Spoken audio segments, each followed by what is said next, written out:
Hi hello ನಮಸ್ಕಾರ ಸ್ನೇಹಿತರೆ, ಮಸ್ ಕನ್ನಡ ನ್ಯೂಸ್ ಯೂಟ್ಯೂಬ್ ಚಾನಲ್ಗೆ ನಿಮ್ಮೆಲ್ಲರಿಗೆ ಸ್ವಾಗತ. ಕನ್ನಡದ ಜನಪ್ರಿಯ ಧಾರಾವಾಹಿಗಿರುವ ಮತ್ತು ಟಾಪ್ ರೇಟೆಡ್ ಧಾರಾವಾಹಿಗಿರುವ ಲಕ್ಷ್ಮೀ ನಿವಾಸ ಧಾರಾವಾಹಿಯಲ್ಲಿ ಪ್ರತಿಯೊಂದು ಪಾತ್ರವು ಸಾಕಷ್ಟು ಪ್ರಾಮುಖ್ಯತೆಯನ್ನು ಪಡೆದುಕೊಂಡಿದ್ದವು. ಅದೇ ರೀತಿಯಾಗಿ ಖುಷಿ ಪಾತ್ರವು ಸಹಿತ ಸಾಕಷ್ಟು ಜನಮೆಚ್ಚುಗೆಯನ್ನು ಪಡೆದುಕೊಂಡಿತ್ತು. ಇದೀಗ ಖುಷಿ ಪಾತ್ರವು ಬದಲಾವಣೆಯನ್ನು ಕಂಡಿದೆ.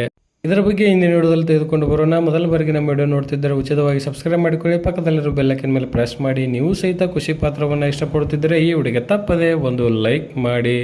ಲಕ್ಷ್ಮೀ ನಿವಾಸ ಧಾರಾವಾಹಿಯಲ್ಲಿ ಖುಷಿ ಭಾವನಾಳ ಆರೈಕೆಯೊಂದಿಗೆ ಬೆಳೆಯುತ್ತಿದ್ದಳು. ಅದೇ ರೀತಿಯಾಗಿ ಖುಷಿ ಪಾತ್ರವನ್ನು ನಿರ್ವಹಿಸಿಕೊಂಡು ಹೋಗುತ್ತಿದ್ದವರು ನಿಶಿತಾ ಅವರು. ಅವರಿಗೆ 6 ವರ್ಷ ವಯಸ್ಸು.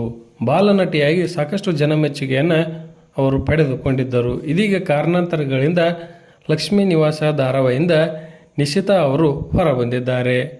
ನಿಶಿತಾ ಅವರ ಬದಲಿಗೆ ಮತ್ತೊಬ್ಬ ಬಾಲನಟಿಯ ಆಗಮನ ಈಗ ಲಕ್ಷ್ಮೀ ನಿವಾಸ ಧಾರಾವಾಹಿಯಲ್ಲಿ ಆಗಿದೆ ಎಂದೇ ಹೇಳಬಹುದು. ಈ ಪಾತ್ರದ ಬದಲಾವಣೆಯ ಬಗ್ಗೆ ನಿಮ್ಮ ಅನಿಸಿಕೆ ಅಭಿಪ್ರಾಯಗಳನ್ನು ಕಮೆಂಟ್ ಬಾಕ್ಸಲ್ಲಿ ತಿಳಿಸಿ. ಧನ್ಯವಾದಗಳು. ನಮಸ್ಕಾರ. ಶುಭ ದಿನ.